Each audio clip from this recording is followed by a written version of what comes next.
blow this scene. Get everybody in the stuff together. Okay, 3, 2, 1, let's jam.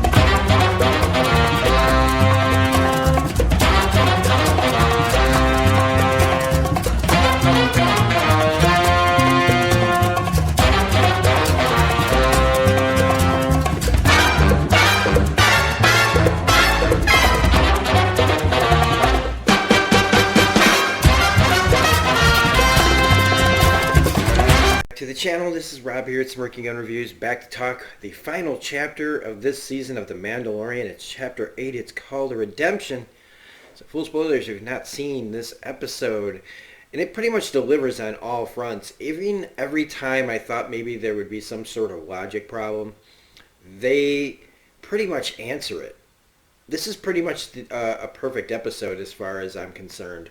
There was one moment where I didn't quite understand how the droid would suddenly hand off the baby to somebody else while he does something else. But it's pretty much clear that as long as the parameters are kept, the droid will allow other people to touch it. I got to be very black and white thinking for that for a second. Otherwise, this is what you kind of wanted, I think, from the very beginning. But, you got to have like all these 8 episodes to build up to a great finale. Plus, it doesn't hurt to have Taika Waititi directing. Now, if you don't like Taika Waititi, then you don't think this is the right decision. But I do, and it showed. I could tell that this episode's writing was punched up.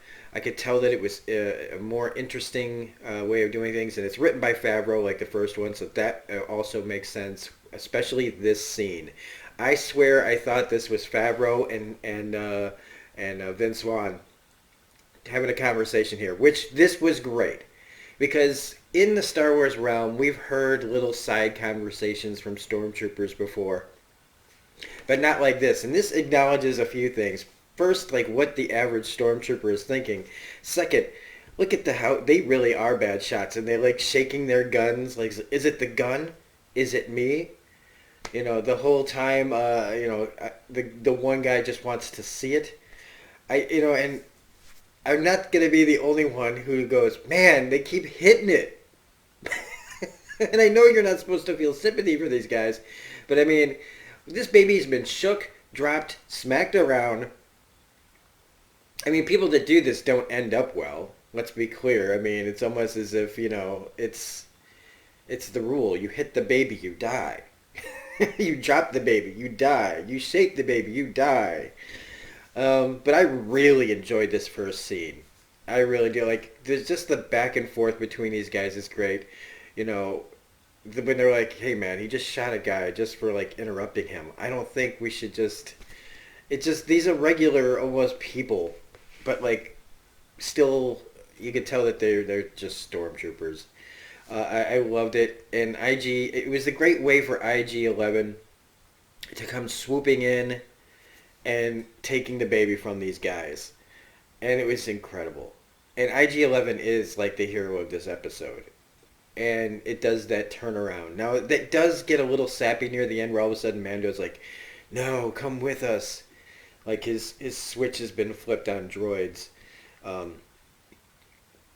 Not all droids, I don't think, but, this one definitely proves himself, and they really wanted to sell that bit to the audience, and it succeeds, because everything with the droid is fantastic. When he comes swooping in on the speeder bike, I mean, this right here, just, oh my gosh, it's been a highlight. The first episode and this episode just show how much fun you can have in this world, and hearing the other stormtroopers, hearing all the carnage in the distance, like the incoming, and it's just one droid on a speeder bike, and the action was really ramped up here because Jon Favreau knows action. With the first 2 Iron Man movies, he's good with guys in armor, and it really shows. Giancarlo Esposito is perfect in this. He doesn't get that much to do, but it's like they just know how to write for him. All right, just pretend that he's Gus Fring in the Empire.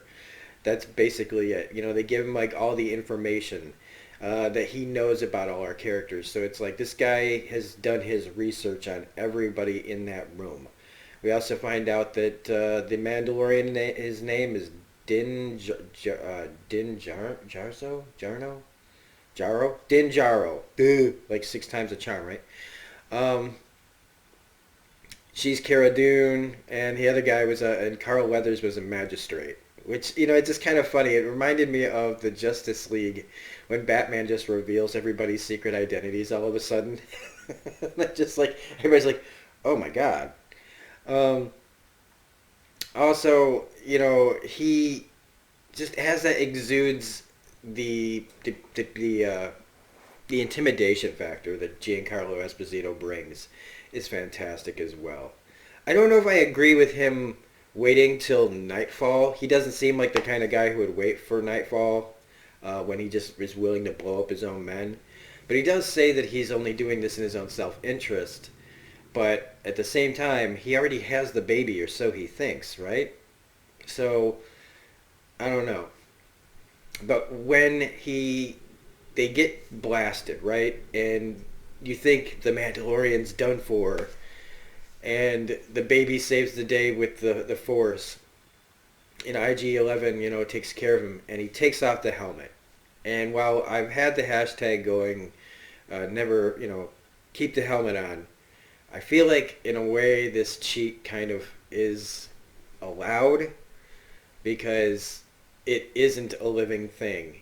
And it is nice to see, for sure, to be able to acknowledge that Pedro Pascal is underneath that helmet. You know what I mean? And I mean, because I dig this guy. I dig this guy since Game of Thrones and everything like from Narcos. Oh my gosh, Narcos. I even liked him in Kingsman: The Golden Circle, even though I did not like that movie. So it's nice to actually see it for a second, and then he puts it right back on. Right? No one has seen him. It's the Creed. Another thing that I'm not sure is true is the Mandalorian thing. That it's not a race, it's a creed. Now I know it's a creed, but it was also Mandalore was a place. Mandalore had all these people. Mandalore had royalty, a royal family. So I don't know. I think that that's kind of bullshit. But maybe it's because so much time has gone by that, like the Jedi, which is a little weird in this, has become legend. Now I find it also hard to believe that like they don't know what Jedi are. Like they're talking about these magical wizards, and I'm like, it hasn't been that long since Jedi.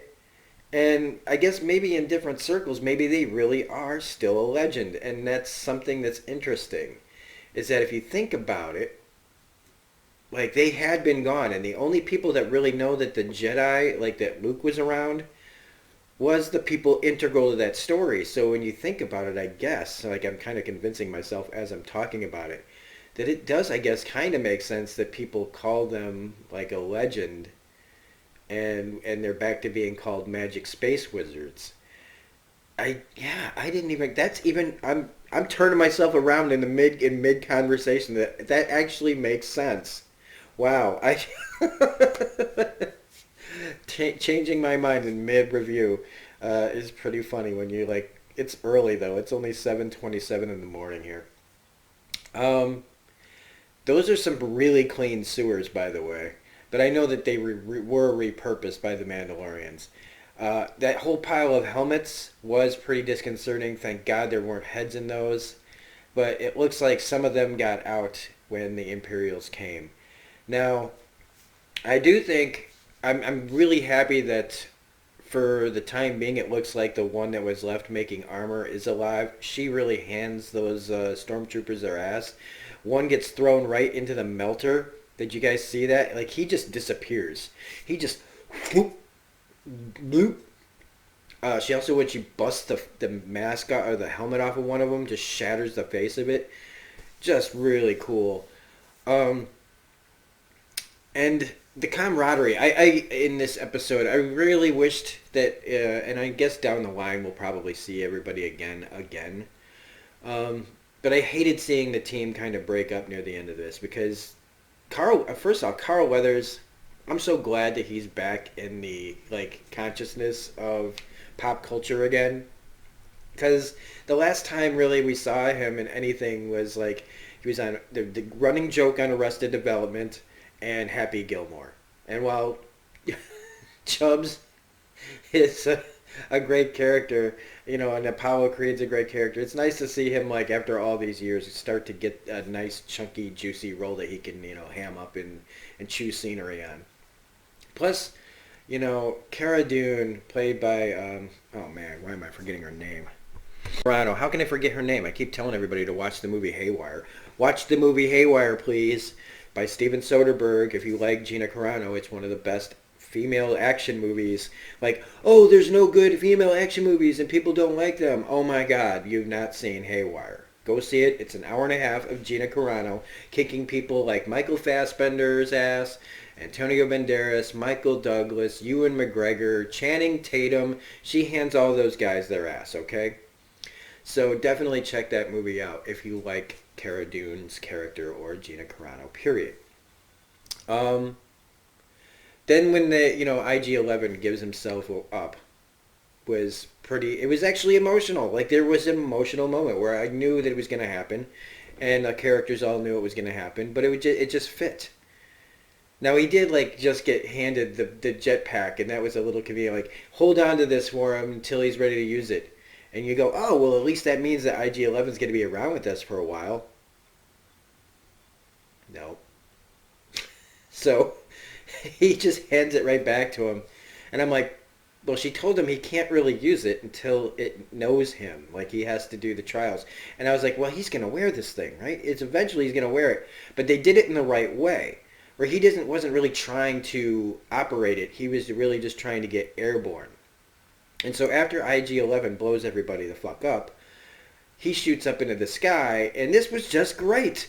He just uses it as a launch to get Gideon off guard, shoots his grapple, and we have this cool space, like not space, like a cool chase in the sky where he gets onto his wing, and he loses the first thermal detonator.